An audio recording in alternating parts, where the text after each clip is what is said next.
Lecture du livre Jésus-Christ d'Ellen White. Près du puits de Jacob. Jésus traversait la Samarie pour se rendre en Galilée. Vers midi, il arriva dans la magnifique vallée de Sichem. Fatigué du voyage, il s'assit à l'entrée près du puits de Jacob pour se reposer, tandis que ses disciples iraient acheter des aliments. Ennemis acharnés, les Juifs et les Samaritains évitaient, autant que possible, tout rapport entre eux. Il est vrai que faire du commerce avec les Samaritains en cas de nécessité passait pour légitime aux yeux des rabbins, mais toute autre relation avec eux était condamnée. Un Juif n'eût rien voulu emprunter à un Samaritain, ni recevoir de lui un présent, fût-ce un morceau de pain ou un verre d'eau. Les disciples du Christ eux-mêmes n'eussent pas songé à demander une faveur aux Samaritains ou à leur faire quelque bien, mais en leur achetant des aliments, ils agissaient selon la coutume de leur nation. Après le long voyage effectué depuis le matin, Jésus était affamé et altéré. Le soleil de midi dardait ses rayons sur lui. La sensation de soif s'intensifiait en pensant que se trouvait si près de lui et cependant inaccessible l'eau rafraîchissante. Il n'avait ni corde ni cruche et le puits était profond. Il partageait le sort de l'humanité et il dut attendre que quelqu'un vînt pour puiser de l'eau. Une femme de Samarie s'approcha et sans paraître le remarquer, elle remplit d'eau sa cruche. Au moment où elle allait partir, Jésus lui demanda à boire. Le Sauveur cherchait la clé de son cœur, et avec le tact qu'engendre l'amour divin, il sollicita une faveur au lieu de l'offrir. S'il avait fait un présent, il se fût peut-être heurté à un refus, mais la confiance engendre la confiance. Le roi du ciel vint auprès de cette âme déshéritée, sollicitant d'elle un service. Celui qui a créé l'océan et qui commande aux eaux de l'abîme, celui qui a fait jaillir les sources et les cours d'eau, se reposa de sa fatigue près du puits de Jacob et attendit que l'obligeance d'une personne étrangère apaisât sa soif. La femme reconnut que Jésus était juif. Surprise, elle ne pensa pas à lui accorder l'objet de sa requête, mais chercha à en découvrir la raison. « Comment, toi qui es juif, me demandes-tu à boire à moi qui suis une femme samaritaine ?» Jésus répondit, « Si tu connaissais le don de Dieu et qui est celui qui te dit « Donne-moi à boire », tu lui aurais demandé toi-même à boire et il t'aurait donné une eau vive. Tu t'étonnes que je t'ai demandé une faveur aussi banale que celle de me donner une gorgée d'eau puisée dans ce puits. Si tu l'avais désiré, je t'aurais fait boire de l'eau de la vie éternelle. » La femme ne comprit pas les paroles du Christ, mais elle en sentit obscurément la portée solennelle. Sa frivolité habituelle fit place au sérieux. Pensant que Jésus faisait allusion au puits qui se trouvait là, elle dit « Seigneur, tu n'as rien pour puiser, et le puits est profond. D'où aurais-tu donc cette eau vive? Es-tu plus grand que Jacob, notre père, qui nous a donné ce puits et qui en a bu lui-même ?» Elle voyait devant elle un voyageur altéré, exténué, couvert de poussière. Son esprit établissait une comparaison entre lui et le vénéré patriarche Jacob. Comme cela est assez naturel, elle caressait l'idée que nul puits n'égalait celui que ses ancêtres avaient creusé. Elle regardait en arrière vers ses aïeux et en avant vers la venue du Messie, tandis que l'espoir des pères, le Messie lui-même, se tenait près d'elle sans qu'elle le sût. Combien d'âmes assoiffées vivent aujourd'hui tout près de la fontaine des eaux vives et cherchent au loin les sources de la vie. Au lieu de répondre immédiatement à la question qui le concernait, Jésus dit d'un ton imposant, « Quiconque boit de cette eau aura encore soif, mais celui qui boira de l'eau que je lui donnerai n'aura plus jamais soif. L'eau que je lui donnerai deviendra en lui une source d'eau qui jaillira jusque dans la vie éternelle. Il aura toujours soif, celui qui cherche à se désaltérer aux sources de ce monde. Les hommes ont tous des besoins insatisfaits. Ils soupirent après quelque chose qui puisse rassasier leur âme.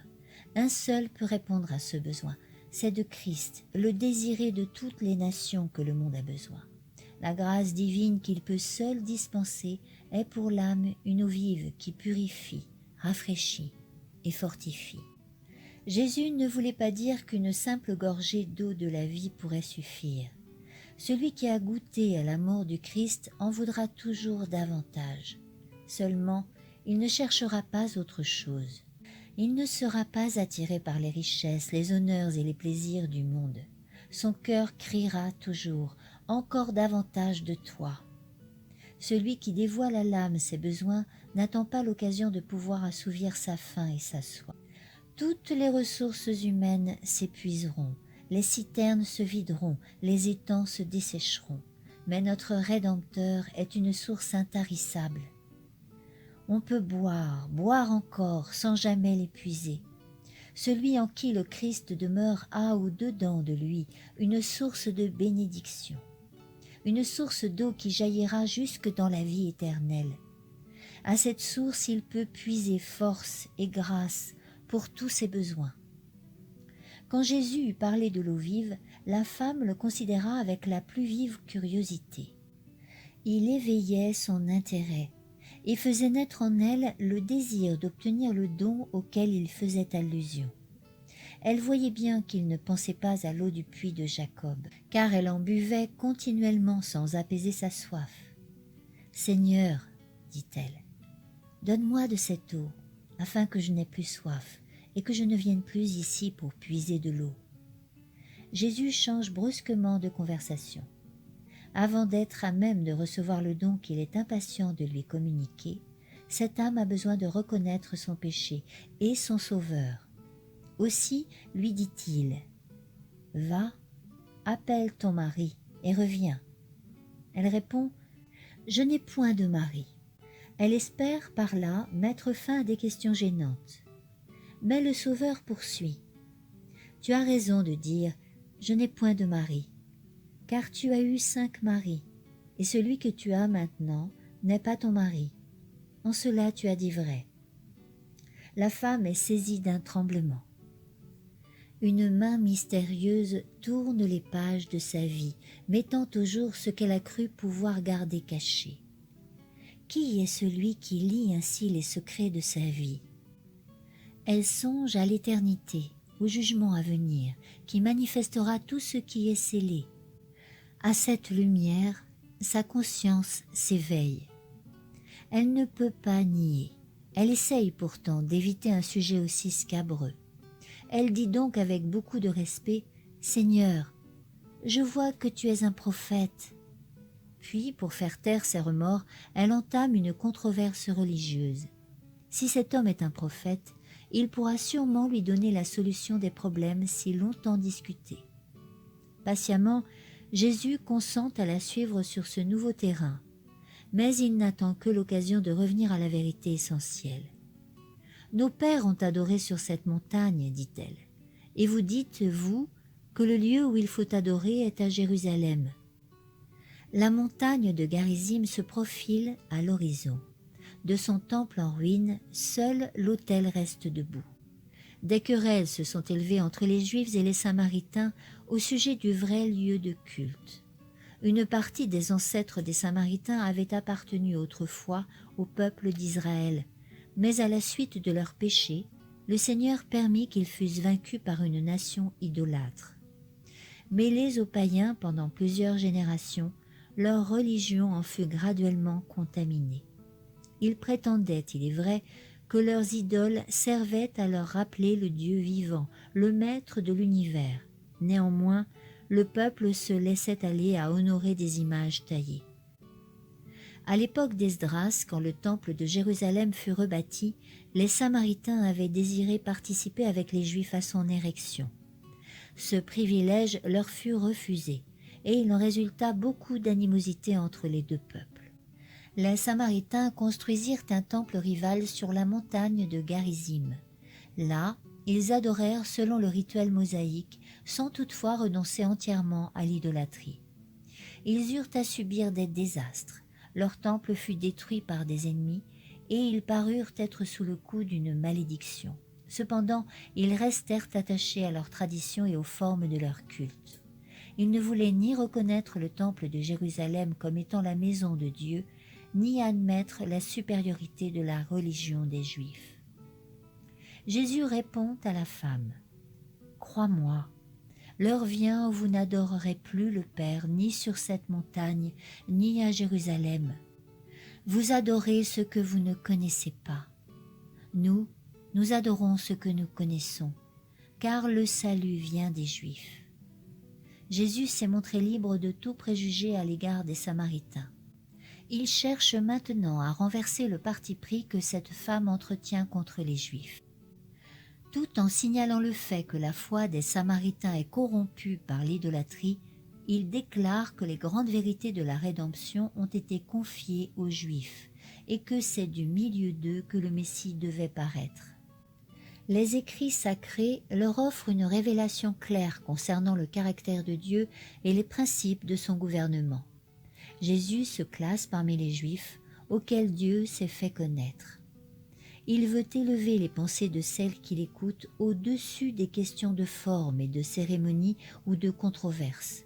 « L'heure vient, dit-il, et elle est déjà venue, où les vrais adorateurs adoreront le Père en esprit et en vérité. Ce sont là les adorateurs que le Père demande. Dieu est esprit, et il faut que ceux qui l'adorent en esprit et en vérité. » La femme est impressionnée par les paroles de Jésus. Elle n'avait jamais entendu exprimer de tels sentiments par les prêtres de son peuple, ni par les Juifs. Quand son passé a été déployé devant elle, elle a été rendue consciente de sa grande indigence. Elle éprouve cette foi de l'âme que les eaux du puits de Sichar ne pourraient jamais étancher. Rien de ce qu'elle a connu jusque-là n'a créé chez elle un désir aussi ardent. Jésus lui a montré qu'il est capable de lire les secrets de sa vie. Néanmoins, elle sent qu'elle a en lui un ami compatissant, plein d'amour. Bien que la pureté de sa présence suffise à condamner son péché, il n'a prononcé aucune parole de condamnation.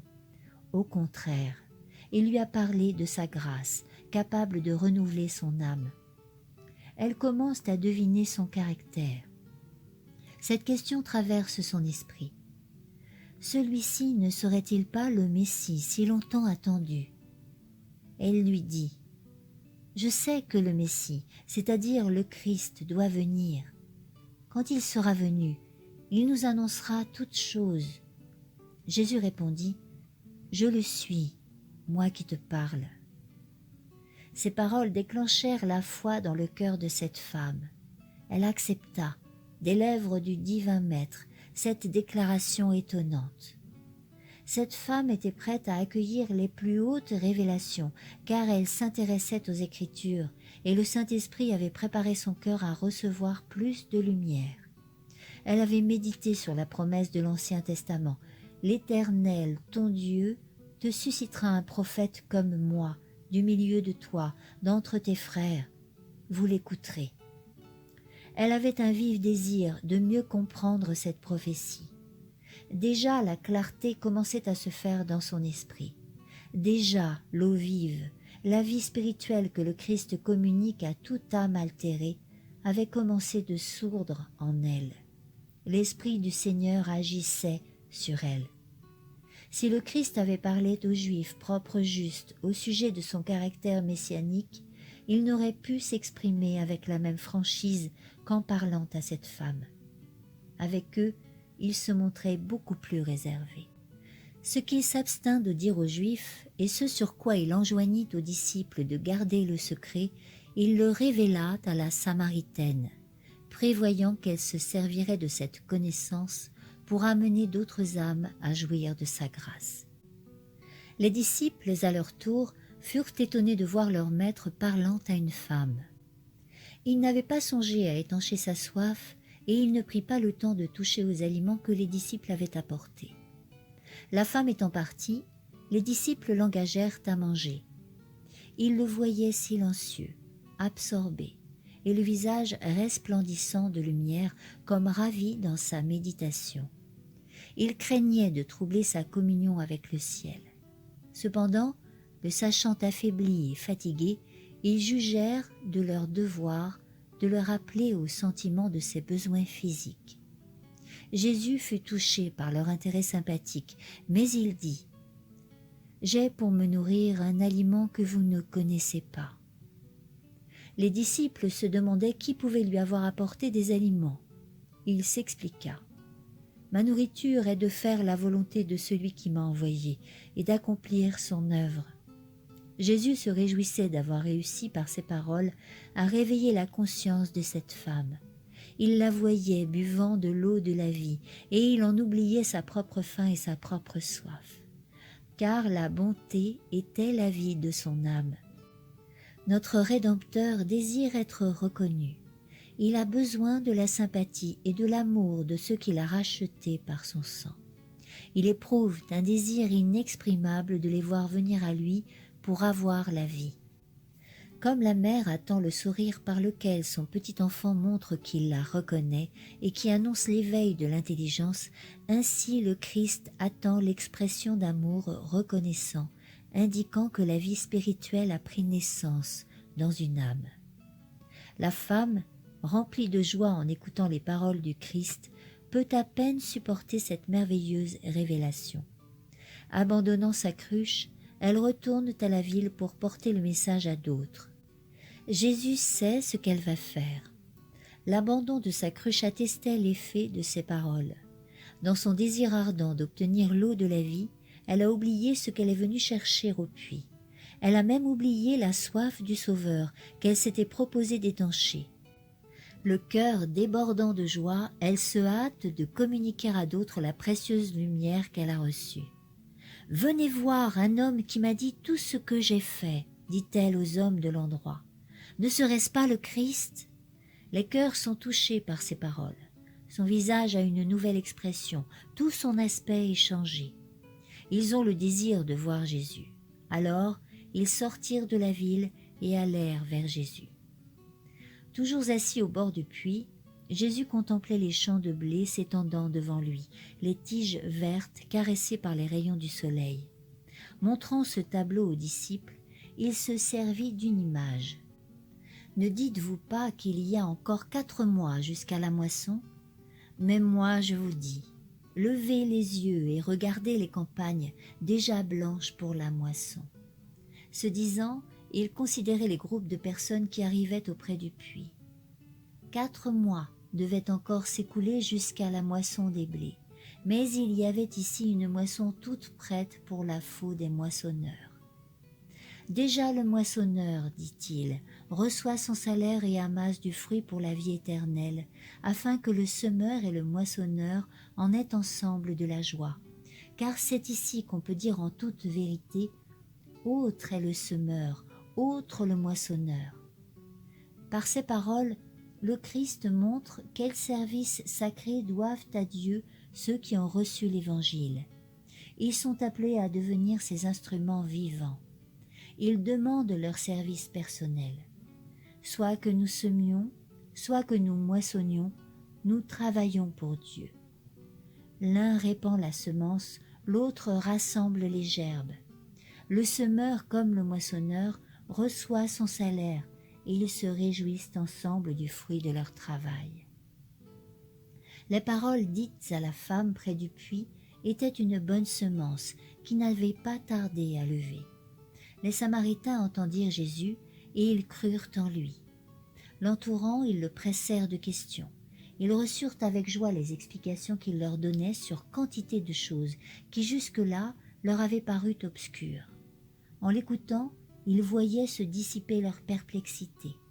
Ils étaient pareils à un peuple plongé dans les ténèbres qui suivrait un rayon de lumière brillant soudain et annonçant le jour. Mais ce court entretien ne leur suffit pas. Ils voulaient en savoir davantage. Leurs amis aussi devaient avoir l'occasion d'entendre ce maître admirable. Ils l'invitèrent dans leur ville et le supplièrent d'y rester.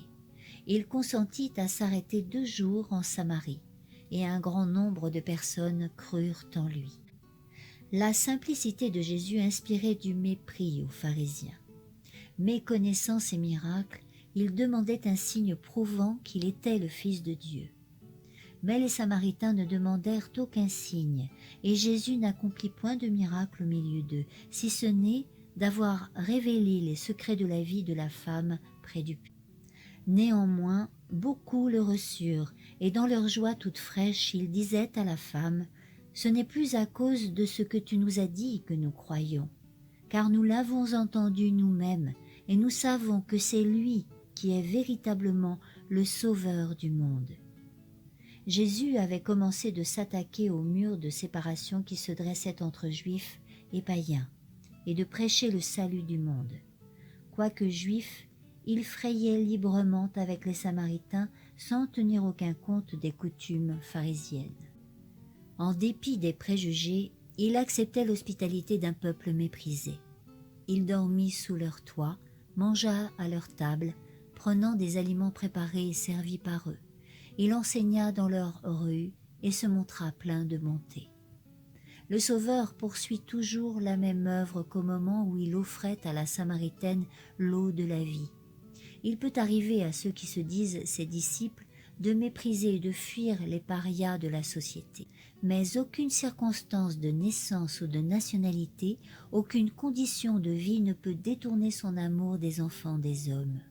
Jésus dit à toute âme, quels que soient ses péchés, « Si tu me l'avais demandé, je t'aurais donné de l'eau de la vie. » Quand Jésus s'assit pour se reposer sur la margelle du puits de Jacob, il venait de Judée, où son ministère n'avait produit que peu de fruits. Il avait été rejeté par les prêtres et les rabbins, et ceux qui se disaient ses disciples n'avaient pas reconnu son caractère divin. Il se sentait las. Néanmoins, il ne négligea pas l'occasion qui s'offrait de parler à une femme pécheresse et étrangère. Le Sauveur n'attendait pas qu'un vaste auditoire fût rassemblé. Souvent, il commençait à enseigner quelques personnes réunies autour de lui. Les passants s'arrêtaient alors, l'un après l'autre, pour écouter, si bien qu'une multitude ne tardait pas à entendre avec étonnement et avec crainte les paroles divines prononcées par le Maître envoyé du ciel. Celui qui travaille pour le Christ ne doit pas éprouver moins de ferveur en parlant à un petit nombre d'auditeurs. Il se peut qu'une seule personne se trouve présente pour écouter le message, mais qui peut dire jusqu'où s'étendra son influence? Même aux yeux des disciples, l'entretien du Sauveur avec une femme de Samarie paraissait chose insignifiante. Mais il argumenta avec elle avec plus de zèle et d'éloquence que s'il s'était trouvé en présence de rois, de magistrats ou de grands prêtres. Les leçons qu'il donna à cette femme ont été répétées jusqu'aux extrêmes limites de la terre. Dès qu'elle eut trouvé le Sauveur, la Samaritaine lui amena des âmes. Elle se montra animée d'un esprit missionnaire plus efficace que celui des disciples. Ceux-ci ne voyaient rien dans Samarie qui leur semblât un champ d'action prometteur. Leurs pensées étaient fixées sur une grande œuvre à accomplir dans l'avenir. Ils n'apercevaient pas, tout près d'eux, les champs mûrs pour la moisson. Grâce à une femme pour laquelle ils n'éprouvaient que du mépris, toute la population d'une cité eut l'occasion d'entendre le Sauveur. Elle porta immédiatement la lumière aux gens de sa contrée. Cette femme montre par son exemple comment agit une foi réelle ayant le Christ pour objet. Tout vrai disciple devient un missionnaire dès son entrée dans le royaume de Dieu. Celui qui a bu des eaux de la vie devient lui-même une source de vie. Dès qu'il a reçu, il commence à donner. Suite de la lecture dans le prochain audio intitulé « Si vous ne voyez des signes ».